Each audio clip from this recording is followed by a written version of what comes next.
प्यारे बच्चों 2025 में 5 नंबर में पूछा गया ये न्यूमेरिकल आज की इस वीडियो में हम करेंगे सोल्व। दिए गए परिपथ की सहायता से ज्ञात कीजिए संयोजन की तुल्यधारिता, C1 संधारित्र पर आवेश, संयोजन की कुल संचित ऊर्जा। प्यारे बच्चों हमने बहुत ही सरल तरीके से इसको यहां पर सोल्व कर दिया है, बस आपको समझना है और अपनी कॉपी में नोट कर लेना है। तो चलिए फिर कॉपी और पेन निकाल लीजिए और समझते हैं। तो प्यारे बच्चों आपको सबसे पहले ये परिपथ बनाना है जो हमें दे रखा है। सही, जो परिपथ हमें दिया है उसको आप यहां पर बनाएंगे। सही प्यारे बच्चों, अब देखो बहुत ध्यान समझना, हमें सबसे पहले बताना है संयोजन की तुल्यधारिता। हम कैसे बताएंगे प्यारे बच्चों, इस टाइप की जो न्यूमेरिकल्स होते हैं ना वो बहुत ज्यादा आसान होते हैं। बस आपको समझना यह है कि जो परिपथ हमें दे रखा है उसमें जो संधारित्र हैं, कौन कौन से संधारित्र समांतर क्रम में है और कौन कौन से श्रेणी क्रम में है। बस अगर आप ये पहचान लोगे तो ये पूरा न्यूमेरिकल करना आपके लिए बहुत बहुत ज्यादा आसान हो जाएगा। समझो, हो जाएगा, चुटकियों में सोल्व हो जाएगा। तो प्यारे बच्चों टेंशन नहीं लेना, हम आपको बहुत ही सरल तरीके से बताएंगे कि आप किस तरह से पहचानेंगे कि जो परिपथ आपको दे रखा है उसमें कौन कौन से संधारित्र समांतर क्रम में है और कौन कौन से संधारित्र प्यारे बच्चों श्रेणी क्रम में है। देखिए प्यारे बच्चों, अगर आप इन दोनों संधारित्र को देखते हैं तो क्या देखते हैं कि प्यारे बच्चों अगर आपको इस तरह से संधारित्र लगे हुए मिले तो समझ जाओ वो जो क्रम होता है जो ऐसे आपको लगे हुए मिले कि एक संधारित्र की प्लेट दूसरे संधारित्र से जुड़ रही होती है, तो समझ जाओ वो संधारित्र जो लगे हुए हैं वो श्रेणी क्रम में लगे हुए हैं। और हम ये जानते हैं कि श्रेणी क्रम में जो आवेश संधारित्रों में आवेश होते हैं वो समान होते हैं लेकिन विभवांतर अलग अलग होता है। मतलब जो यहां पर आवेश आ रहा है वो इसमें भी आ रहा होगा। मतलब इन दोनों संधारित्रों में आवेश कैसे होंगे, समान होंगे। तो इसका मतलब ये दोनों जो हैं वो कैसे क्रम में है, श्रेणी क्रम में है। तो फिर श्रेणी क्रम में हम कैसे निकालेंगे तुल्यधारिता। प्यारे बच्चों ब्लू पेन से लिख देंगे C2 व C3 दोनों श्रेणी क्रम में है। आप निकालेंगे 1/C', हमने तुल्यधारिता को यहां पर C' मान लिया है, बराबर 1/C2 प्लस 1/C3। ऐसे भी आप कर सकते हैं। C2 का मान आपको पता है, C3 का मान भी आपको पता है, यहां पर आप मान रखिए और आप यहां पर तुल्यधारिता C2 और C3 की बता सकते हैं। या आपके पास एक दूसरा तरीका भी है, इसे अगर आप यहां सोल्व कर लोगे तो ये इस तरह से आ जाएगा। सही, इसमें डायरेक्टली मान रखिए और आपको आंसर प्राप्त हो जाएगा। सही, इसे याद करने का मैं और आसान तरीका बता देता हूं। देखो C2 और C3 की आपस में गुणा करें, सही, बटे C2 और C3 को जोड़ दें। मतलब इन दोनों की गुणा करनी है बटे इन दोनों को जोड़ना है।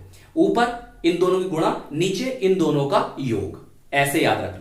सही प्यारे बच्चों, चलिए अब देखो C2 हमें दे रखा है 20 माइक्रोफैरड और C3 भी हमें दे रखा है 20 माइक्रोफैरड। हमने रख दिए इनके मान। ऊपर कितना हो जाएगा, 400 हो जाएगा, नीचे 40 हो जाएगा, भाग करो कितना आ जाएगा, 10 माइक्रोफैरड। मतलब इन दोनों की जो तुल्यधारिता होगी वो कितनी होगी प्यारे बच्चों, 10 माइक्रोफैरड। अब देखो हमारा परिपथ कैसे बन जाएगा भाई, इन दोनों की तुल्यधारिता कितनी आ गई है, 10 माइक्रोफैरड आ गई है। तो मैं इन दोनों के स्थान पर क्या लिख दूंगा, यहां पर C' लिख दूंगा बराबर 10 माइक्रोफैरड। मतलब इन दोनों के स्थान पर हमारा यह वाला संधारित्र आ जाएगा जो इनका तुल्यधारिता को शो कर रहा है, प्रदर्शित कर रहा है। सही, तो ये हमारा परिपथ ये बन जाएगा। बताओ इतनी बात समझ में आ गई।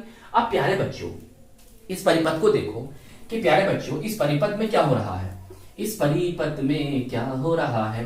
देखो आवेश यहां से आ रहे हैं, धनात्मक आवेश, और इसमें गए।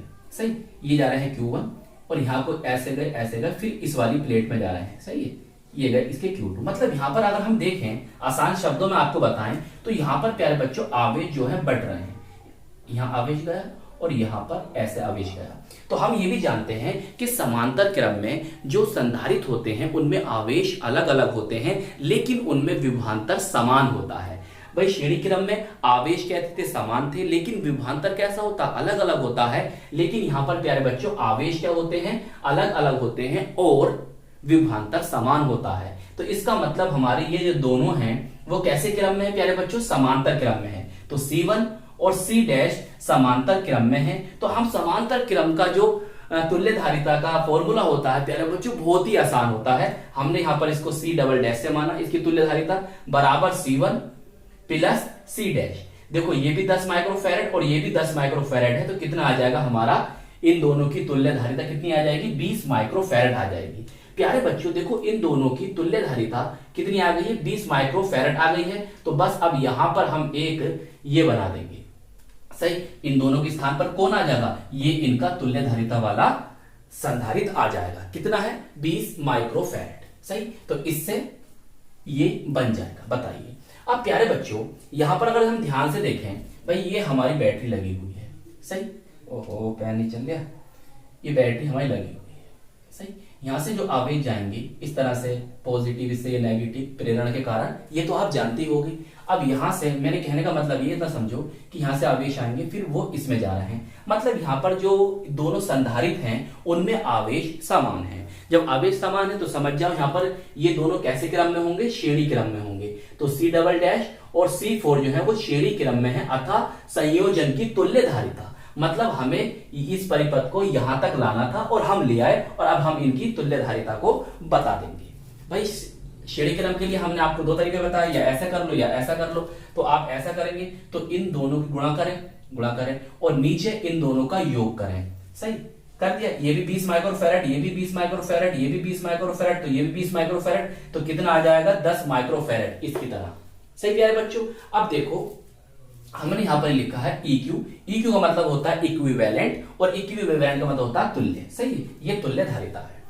अच्छा अब देखो प्यारे बच्चों हम क्या जानते हैं कि जो हमारा 1 माइक्रोफैरेड होता है, प्यारे बच्चों 1 माइक्रोफैरेड होता है वो बराबर होता है 10 की पावर माइनस 6 फैरेड की, सही। तो मैं इस माइक्रोफैरेड के स्थान पर क्या लिख सकता हूं, 10 की पावर माइनस 6 फैरेड लिख सकता हूं। जी सर लिख सकते हैं। देखो प्यारे बच्चों ये 10 है और ये 10 की पावर माइनस 6 है, तो यहां क्या बनेगा, 10 की पावर माइनस 5 फैरेड बन जाएगा, सही। तो इनकी तुल्य धारिता कितनी आ जाएगी, 10 की पावर माइनस 5 फैरेड आ जाएगी, जो कि ये आपका पहला हो जाता है सोल्व। अब प्यारे बच्चों हमें C1 पर, इस C1 पर C1 संधारित्र पर आवेश हमें बताने हैं, तो हमारे पास फॉर्मूला होता है प्यारे बच्चों Q बराबर CV। क्या होता है, Q बराबर CV होता है। मतलब यह है कि अगर हम इस पर C1 संधारित्र पर आवेश बताना चाहते हैं तो हमें यहां पर क्या पता होना चाहिए, C बोले तो धारिता पता होनी चाहिए, जो हमें पता है 10 माइक्रोफैरेड है, लेकिन इसके सिरों पर विभवांतर हमें नहीं पता है, तो हम C1 के सिरों पर विभवांतर निकालेंगे। उससे पहले प्यारे बच्चों जो हमारा परिपथ बना है इसमें टोटल आवेश कितने ये बताएंगे, तो Q बराबर CV लगा देंगे। देखिए C का मान हमें पता है कितना है, 10 की पावर माइनस 6 आया, C और विभव जो है प्यारे बच्चों हमारे पास यहाँ पर 20 दे रखा है, हमने नहीं लिखा है, लिख देते हैं यहाँ पर, ये 20 वोल्ट है, सही प्यारे बच्चों। कितना है ये, 20 वोल्ट दिख रहा है, ये 20 वोल्ट दिख रहा होगा। और ये सब कितना है प्यारे बच्चों, यहाँ पर ये 20 वोल्ट है दे रखा है उसमें न्यूमेरिकल में, हम लिखना भूल गए बच्चों। चलिए कोई नहीं, अभी उतारा हुआ होगा आपने, अगर उतारे तो लिख लो, अभी नोट नहीं यार, पसीने की वजह से ना ये यहाँ फिसलता है मान का। ये 20 वोल्ट, ये माइनस है, सही, ये माइनस नहीं है, ये प्लस, ये माइनस बैटरी का है, सही प्यारे बच्चों। तो यहाँ पर बच्चों कितना आ जाएगा, आपका 20 आ जाएगा। जब आप इसकी गुणा करोगे कितना आ जाएगा, 2 × 10 की पावर माइनस 4, और ये कौन है, आवेश है, तो मात्रक होगा यहाँ पर कूलाम, सही, कूलाम आ जाएगा। अब प्यारे बच्चों आप हेडिंग डालेंगे ब्लैक पेन से, C1 के सिरों पर विभवांतर, तो हम फॉर्मूला जानते हैं, देखो ये वाला जो फॉर्मूला है V1 और इसके बटे में आ जाएगा ये, तो Q upon C double dash. अब प्यारे बच्चों हम यहाँ पर जो ये कैसे क्रम में थे, ये प्यारे बच्चों दोनों समांतर क्रम में थे, तो समांतर क्रम में विभव कैसा होता है, समान होता है। तो इन दोनों का तुल्य प्रतिरोध कितना आया था, 20 माइक्रोफैरेड आया था, तो हम यहाँ पर इनका तुल्य प्रतिरोध लिखेंगे। अब देखो 20 माइक्रोफैरेड है, तो मैं इसे कैसे लिख सकता हूं, 20 गुणा 10 की घात माइनस 6, सही है, क्योंकि 20 माइक्रोफैरेड कितना बन जाएगा प्यारे बच्चों, 20 माइक्रोफैरेड 10 की पावर माइनस 6 फैरेड के बन जाएगा। तो बस मैं इस वाले मान को यहां पर लिख दूंगा। अब देखो होना क्या है, बहुत जल्दी आसानी से समझो, देखो ये आ जाएगा यहाँ पर 10। अब देखो ये 10 हो गया, ये 10 की पावर माइनस 6 है, तो यहाँ पर 10 की पावर माइनस 5 हो जाएंगे, ऊपर जाएंगे 5 तो प्लस के हो जाएंगे, और ये माइनस के कितने हैं, 4 हैं, तो बचेंगे कितने, प्लस का 1, मतलब 10 की पावर 1 बचेगा। तो कुल मिलाकर हमारा विभव आ जाएगा 10 वोल्ट, सही। बताओ इतनी बात समझ में आई। अब प्यारे बच्चों हम C1 पर आवेश आसानी से बता सकते हैं। तो हमारा फॉर्मूला वही है जो हमने अभी आपको ऊपर बताया था, Q1 बराबर C1 इंटू V1। प्यारे बच्चों C1 कितना है प्यारे बच्चों? C1 देखो इस पर 10 माइक्रोफैरड है, तो मैं क्या लिख सकता हूं इसे 10 मतलब 10 इंटू 10 की पावर -6 लिख सकता हूं, सही। और मेरा V1 कितना आया? 10 वोल्ट आया है। तो प्यारे बच्चों अगर मैं इसे गुणा करूंगा तो मेरा कितना आ जाएगा? 10 की पावर -4 कूलम आ जाएगा, सही। भाई ये 10 है, ये 10 ये भी 10 ये भी 10, तो कितना हुआ? 10 स्क्वायर हो जाएगा। और ये -6 है, तो बचा कितना? -4 कूलम। तो मेरा दूसरा पॉइंट भी, जो दूसरा क्वेश्चन पूछा था कि C1 संधारित्र पर आवेश कितना होगा, ये भी यहां पर हो जाता है सोल्व। तो प्यारे बच्चों आप ब्लैक पेन से हेडिंग डालेंगे, संयोजन की कुल संचित ऊर्जा। इसका फॉर्मूला क्या होता है? संचित ऊर्जा U बराबर 1/2 CV², सही। ब्लैक पेन से लिखेंगे, इस तरह से बॉक्स में बंद कर देंगे। अब प्यारे बच्चों हमें सब मान पता है।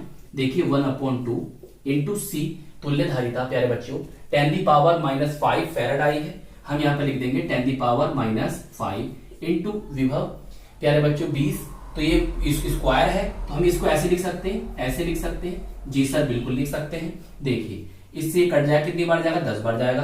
तो अब देखो यहां पर क्या बचा प्यारे बच्चों? यहाँ 10 की पावर -5 है, थोड़ा समझ लें रफली, सही।